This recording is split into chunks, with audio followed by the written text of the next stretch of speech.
Madam అసలు కర్మ అంటే ఏంటి? కర్మ అంటే ఆహ్, ఒక పనికి ఫలితం అని అర్థం. వెరీ సింపుల్‌గా చెప్పాలి అంటే. ఆ పనులు ఏంటి అనేది తేడా అంటే డిపెండ్స్‌గా ఉంటాయన్నమాట. అంటే మనిషి చేసే రకరకాల పనులు, వాటిలకొచ్చే ఫలితాలు, వాటిని నిర్ధారించేదే కర్మ అనేది ఒక పెద్ద సిస్టమ్ అనమాట బేసికల్‌గా. ఇప్పుడు మనకెట్లా ఇక్కడ ఒక స్టేట్‌కి ఒక మనకి సీఎం ఉంటారు. వాళ్ళ కింద ఎమ్మెల్యేస్ ఉంటారు. ఇట్లాగ రకరకాలది ఉంది గదా! మనకొక న్యాయ వ్యవస్థ ఉంది. ఇలాగ ఎట్లాగా మనకి ఇక్కడ ఒక, ఒక వ్యవస్థ నడుస్తానికి కావాల్సిన ఇన్ని డిపార్ట్‌మెంట్స్ ఎట్లా ఉన్నాయో, అలాగే మన యూనివర్స్‌కి ఒక లార్డ్ ఉన్నారు. ఒక దేవుడున్నాడు గదా! శక్తి. సో, ఆయన అన్నీ చేయలేరు కాబట్టి, ఆయన కింద కూడా సేమ్ అట్లాగే మనకి డిపార్ట్‌మెంట్స్ ఉంటాయి కాబట్టి, ఆయనేం చేశారు అంటే కర్మ అనే ఒక సిస్టాన్ని సృష్టించారనమాట. అంటే ఏదైతే ఒక ధర్మం అని మనకి సృష్టించబడిందో, మనం అసలు మీరు చూస్తే భూమి అనేది కూడా కర్మ భూమి అంటాం మనం. అబ్జర్వ్ చేస్తే. సో, ఈ కర్మ భూమి మీద ఏదైతే ధర్మాన్ని తప్పుతారో, అప్పుడు కర్మ అనేది యాక్టివేట్ అవుతుంది. అప్పుడు దాని నుంచి వచ్చే ఫలితాలే మనం జీవితంలో అనుభవిస్తూ ఉంటాం ఆయా సమయాలను బట్టి. కర్మ అనేది రకరకాలుగా మనకి డెఫినిషన్ అనేది ఉంది. బట్ సింపుల్‌గా కర్మ అంటే ఏంటంటే, ఒక పని నుంచి వచ్చిన ఫలితం. కర్మకి అంటే గల ప్రాముఖ్యత ఏంటి? ప్రాముఖ్యత అంటే అసలు మన జీవితం అంతా నిర్దేశించబడింది లేదంటే ఆధారపడింది నడిచేదంతా కర్మ వల్లేనమ్మా. అంటే మనం ఈ సబ్జెక్ట్ నమ్ముతామా, నమ్మమా అని పక్కన పెట్టేస్తే, మనకేదైతే సనాతన ధర్మం నుంచి మనం కొన్ని పురాణాలు గాని, శాస్త్రాలు గాని ఏదైతే తీసుకుంటామో దాంట్లో కర్మ గురించి చాలా బలంగా చెప్పబడింది. ఎప్పుడైతే ఈ కర్మను నమ్ముతామో దానివల్ల మంచే ఉంటది తప్ప చెడుండదు. సో, దీనికి మతము, కులము, జాతి ఏది ఉండదు. ఈ ప్రపంచంలో ఎవరైనా సరే అంటే భూప్రపంచంలో ఏ ఏ కంట్రీయా లేదా భారతదేశం అనేది కాదు. నమ్మితే వర్తిస్తది లేపోతే లేదు అని కూడా కాదు. ఈ భూప్రపంచంలో పుట్టిన ప్రతి ఒక్క మనిషికి ఈ కర్మ అనేది వర్తిస్తది. అంటే మన జీవితానికి సంబంధించి కర్మ అనేది ఒక ప్రాముఖ్యత గలది అంటారా? 100% వితౌట్ ఎనీ డౌట్. మనం నమ్మినా, నమ్మకపోయినా వ్యవస్థ అయితే పనిచేస్తది కదా! అవును. అలాగే కర్మ అనేది ఒక వ్యవస్థ. మనం నమ్మినా, నమ్మకపోయినా గాని కర్మ అనేది దాని పని అది చేసుకుంటానే ఎళ్తది. జీవితంలో కర్మ ఫలితాలు ఎలా నిర్ణయించబడతాయి? ఆహ్, యాక్చువల్‌గా ఇప్పుడు మనం ఇందాక పని యొక్క ఫలితమే కర్మ అని చెప్పాం గదా! అంటే మనం చేసే యాక్షన్స్ వల్ల అంటే కాదు. మొత్తం మూడిటి మీద ఆధారపడి ఉంటాయమ్మా.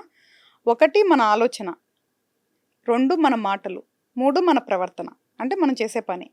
ఈ మూడిటి నుంచి వచ్చే ఫలితమే కర్మ. అంటే ఇప్పుడు నీ ఆలోచన సరిగ్గా లేదు. నువ్వు మంచి పని చేసినా దానికి ఫలితం ఉండదు.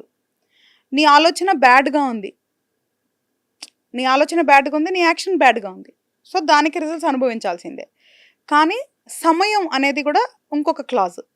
అంటే ఇప్పుడు నేను ఏదన్నా చెడు చేశా. అంటే ధర్మ విరుద్ధంగా నేనేదన్నా చెడు చేశాను. అంటే వేరే వాళ్ళకి హాని కలిగే పని చేసినాను.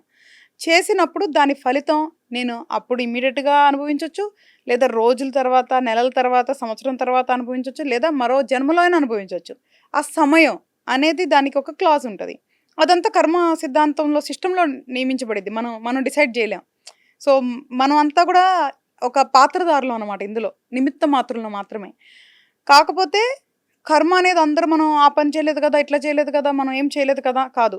ఆలోచన నుంచి చాలా ముఖ్యం అనమాట కర్మ అనేది. ఆలోచన, మాట, పని. ఈ 3 కూడా మంచి అలైన్‌మెంట్‌లో ఉండాలి. ఈ 3 కూడా ఎప్పుడూ ఒకళ్ళ మీద మనం హాని కలిగేలాగా గానీ లేదు అంటే ధర్మ విరుద్ధంగా ఉండేది గానీ ఉండొద్దు. వెరీ సింపుల్ అంతే. వేరే ఇందులో పెద్ద కష్టమైనదేం లేదు. తెలిసి మనం ఒకళ్ళకి హాని చేయకూడదు. ఒకవేళ తెలియక చేస్తే తప్పు లేదా అంటే దాని డిపెండ్స్ ఆన్ క్లాజెస్ బట్టి దాంట్లో చిన్నగా వస్తదా? ఎక్కువ వస్తదా? అనేది ఆధారపడి ఉంటది. బట్ తెలిసి చేసిన దానికైతే మాత్రం కన్ఫర్మ్‌గా ఉంటదనమాట. దాని నుంచి తప్పించుకోవడానికైతే అసలు ఛాన్సే లేదు. Okay madam. అంటే మీరు చెప్తున్నారు కానీ ఈనాటి ఈ సమాజంలో ఆహ్, డబ్బున్న వాళ్ళకి కర్మ పెద్దగా పని చేయదు. అంటే ఈ చట్టాలు గూడా డబ్బున్న వాళ్ళ వైపే ఎక్కువగా మొగ్గు చూపుతాయి అనే విధంగా బయట మనం పరిస్థితులు చూస్తున్నాం. కొన్ని వార్తలు విన్నప్పుడు. దానిపైన మీ అభిప్రాయం ఏమండి? అంటే డబ్బుకి, కర్మకి, మంచితనానికి, చెడుతనానికి సంబంధం ఏంటి నాన్న? అంటే ఇప్పుడు ఈ జన్మలో అతను పుట్టాడు అంటే తనకి హ్మ్. చాలా మంచి కర్మ ఇంతకుముందు చేసుకొనున్నాడు. హ్మ్. పూర్వ కానీ మరి జన్మలో. ఈ జన్మలో డబ్బుతోటి ఇష్టమొచ్చిన విధంగా ప్రవర్తిస్తే దానికి సంబంధించి మళ్ళీ వాళ్ళు అనుభవిస్తారు కదా వచ్చే నాన్న. జన్మలో. ఆ! ఈ జన్మలో హ్మ్. అనుభవించొచ్చు, వచ్చే జన్మలో అనుభవించొచ్చు. అది డిపెండ్స్. ఆ సమయం మనం నిర్ధారించలేము. హ్మ్. ఇప్పుడు కోర్ట్‌లో ఒక కేస్ పడిందనుకున్నాను. ఆధారాలు అవన్నీ పెట్టిన తర్వాత జడ్జ్ వాళ్ళకి 3 నెలల శిక్ష ఎయ్యాలా, 6 నెలలెయ్యాలా, 10 సంవత్సరాలెయ్యాలా అని ఎట్లాగా డిఫరెంట్‌గా జరుగుతది గదా! అన్నిటికి ఒకేలాగా జరగదు గదా! అవును. అలాగే కర్మ సిస్టమ్‌లో కూడా ఒక మనిషి చేసిన చెడు ఫలితాలు ఉండే పనిని కి వచ్చే ఫలితాలని ఎప్పుడు వాళ్ళకి తిరిగి ఇవ్వాలి అనేది కర్మ సిద్ధాంతంలో ఆ సిస్టమ్ నిర్ణయించింది.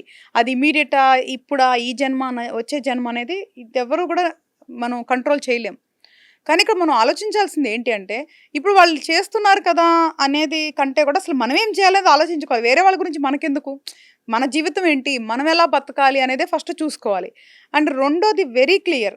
వాళ్ళు గత జన్మలో చేసుకున్న పుణ్యాల ఫలితంగా, వాళ్ళకున్న మంచి కర్మ ఫలితంగా ఈరోజు వాళ్ళు ధనికులుగా పుట్టారు. దాన్ని వాళ్ళు మంచి ఉద్దేశంతో, అంటే సదుద్దేశంతో, మంచి ప్రవర్తనతో ఎవరికి హాని చేయకుండా ఉంటే వాళ్ళకి ఇంకా మంచి, ఇంకా పెరిగి, ఇంకా వాళ్ళ జీవితం ఇంకా బాగుంటుంది. కానీ వాళ్ళు ఏదైనా చెడు పనులు చేస్తే అది ఏదో ఒక రూపంలో ఈ జన్మలో కొంత అనుభవించాలి, మళ్ళీ వచ్చే జన్మలో మళ్ళీ అనుభవించాలి. సృష్టికి సంబంధించి మానవ జన్మ ఒకటేసారి వస్తుందా మేడం? చాలా సార్లు వస్తుందా? అంటే మనకి తెలిసినంత వరకు 7 సార్లు అనేది చెప్పడం జరిగిందానా? అంటే ఈ మనిషిని పోలిన మనుషులు 7 ఉంటారు అని విన్నాం. కానీ 7 సార్లు మనిషి జన్మ వస్తుందని అయితే 7 సార్లు కూడా మనిషి జన్మిస్తారు. మీరు ఇప్పుడు చూస్తే 7 అడుగులు పెళ్లి అన్ని జన్మల్లో 7 అడుగులు తోడుండాలి వేశారు. అనేసి అంటారు కదా, అన్ని జన్మలు అనేది ఉంటది. 7 అడుగుల బంధం. సో ఎట్లా అంటేనమ్మా, లెక్క అనేది పక్కన పెడితే మనిషికి నువ్వు అడిగినట్లు మళ్ళీ జన్మ అనేది ఖచ్చితంగా ఉంటది. ఎప్పుడు వరకు ఉంటది అంటే, ఏదైతే ఈ సోల్ ఉందో, ఆత్మ, అది మోక్షం పొందే వరకు ఉంటది. ఈ లోపల రకరకాలుగా జీవరాశుల్లోనూ మనిషి శరీరంలో కూడా ఈ ఆత్మ ప్రయాణిస్తూ ఉంటుంది అనమాట. మోక్షం ఎప్పుడు వస్తుంది అంటే, అసలు ఏంటి ఈ అంటే అసలు ఏంటి, ఏది ఇంపార్టెంట్ అని తెలుసుకున్నాక, ఇప్పుడు ఏదైతే ఈ ప్రపంచంలో మెటీరియలిస్టిక్ థింగ్స్ ఏదైతే ఉన్నాయో వాటిలన్నిటి మీద వ్యామోహం పోయి, ఏదైతే మన ఆత్మ, మన పరమాత్మను ఎప్పుడైతే మనం తెలుసుకుంటామో మనలో ఉన్నది ఒరిజినల్గా, అప్పుడు మోక్షం అనే దానికి ఆస్కారం ఉంటుంది. ఎప్పుడైతే మోక్షం పొందుతారో అప్పుడు ఇంకా మళ్ళీ ఒక జన్మ ఉండదు. ఆ మోక్షం పొందే వరకు ఈ సోల్ నేర్చుకోవటానికి రకరకాలుగా పుట్టి అనుభవిస్తూనే ఉండాల్సిందే. అంటే మోక్షం పొందాక మరో జన్మ ఉండదని మీరు చెప్తున్నారు. కొందరు ఇప్పుడు కూడా చూస్తున్నాం, ఈ ప్రజెంట్ జనరేషన్లో గత జన్మ గురించి మాట్లాడుతూ ఉంటారు. అప్పుడప్పుడు కొన్ని సంఘటనలు జరుగుతాయి. అది నిజమేనా మేడం? అంటే మీరు ఒక జ్యోతిష్యురాలు కదా, మీ దగ్గరికి ఎవరైనా వచ్చినప్పుడు నా గత జన్మ గురించి నాకు ఇలా గుర్తొస్తుందండి, నేను అప్పుడు ఇలా చేశానా ఏంటి అని సందేహాలు మీతో ఎవరైనా చెప్పుకున్నారా? లేదు నాన్న, అట్లా అయితే నాతో ఎప్పుడు చెప్పలేదు. కానీ మరి ఇది నమ్ముతారా మీరు? గత జన్మల గురించి కొంతమంది అంటే మాట్లాడతారు చాలా కదా. రేర్ అమ్మా, చాలా రేరెస్ట్. అదర్ దాన్ మనకి సిద్ధ గురువులు, ఉమ్, యోగులు, ఉమ్, సిద్ధులు తప్ప ఉమ్, దివ్య దృష్టి ఉన్న వాళ్ళు మాత్రమే గత జన్మల గురించి చూడగలరు. ఉమ్. సో వేరే వాళ్ళు చూడలేరు. సామాన్య మనుషులు చూడలేరు. సామాన్య మనుషులు చూడలేరు. అది ఉమ్. కామన్ కదా. సామాన్య మనుషులు ఎట్లా చూస్తాం? ఏదో ఒక అంటే బ్లెస్సింగ్ వాళ్ళకు ఉండాలి కదా. గుర్తొస్తున్నాయి నాకు అప్పటి జ్ఞాపకాలు అవి కుడ్ బి. ఇప్పుడు ఎట్లా ఉంటది అంటే, ఒక రిపోజిటరీ, ఉమ్, మనకి పూర్వజన్మలు అనేది ఒక repository um, which we don't know. అంటే అసలు మనకి తెలియదు ఇప్పుడు. అంటే ఇప్పుడు నేను ఉన్నాను, పూర్వజన్మలో ఎట్లాగా ఎక్కడ పుట్టాను, అంతకుముందు జన్మలో ఎట్లా పుట్టాను అనేది నాకు తెలియదు. కానీ ఇప్పుడు ఎట్లా ఉంటుంది, ఇప్పుడు సపోజ్గా నేను చిన్నప్పటి నుంచే కవితలు రాస్తాను, కథలు రాస్తాను, పాటలు పాడతాను, బొమ్మలు వేస్తాను, ఉమ్, నాట్యం చేస్తాను, ఇట్లా రకరకాల కళ్ళు ఉన్నాయి కదా. ఇవన్నీ ఎట్లా వస్తాయి అంటే, ఇది రిపోజిటరీ నుంచే క్యారీ ఫార్వర్డ్ అవుతాయి. అంటే ఇవన్నీకి సంబంధించింది ఏదో లింక్ ఉండి ఉంటుంది. ఉమ్. అందుకే లేదు అంటే, ఎందుకు కొంతమందే మంచిగా పాడతారు, ఎందుకు కొంతమందే బాగా చదువుతారు, ఎందుకు కొంతమందే మేధావులుగా ఉంటారు అంటే, ఇది మనకి ప్రీవియస్ బర్త్లు రిపోజిటరీ వల్లే జరుగుతుంది. లింక్ ఉంటది. ఆ లింక్ ఉంటుంది. కానీ గుర్తు అనేది వెరీ రేర్ కేసెస్ లో ఉండుండొచ్చు, అలాంటి మనం విన్నాం కూడా. బట్ వెరీ రేరెస్ట్ కేసెస్ అనమాట అవి. సో మనం అవన్నీ పక్కన పెట్టేస్తే, మనం గత జన్మలేంటి ఇవన్నీ పక్కన పెట్టేస్తే, ఇప్పుడు మనం ఏం చేయగలము, ఏం చేస్తే అట్లీస్ట్ ఈ జన్మ కానీ మళ్ళీ ఒక జన్మ బాగుంటుంది అనే దాని మీద ఫోకస్ చేస్తే, నేనేమంటానంటే, ఎప్పుడైతే కర్మ గురించి అవేర్ అవుతామో, పూర్తిగా కర్మ సిద్ధాంతాన్ని మనం అర్థం చేసుకొని అమలు చేయగలుగుతామో, మరో జన్మని మనం రాసుకునే దానికి అవకాశం ఉంటుంది. అది ఒక్కటి మనం చేయగలం. Okay madam. సాక్షి టీవీ ప్రసారాలను నిలిపివేయడం చట్టరీత్యా నేరం. సాక్షి టీవీ ప్రసారాల కోసం మీ స్థానిక కేబుల్ ఆపరేటర్ని వెంటనే సంప్రదించండి.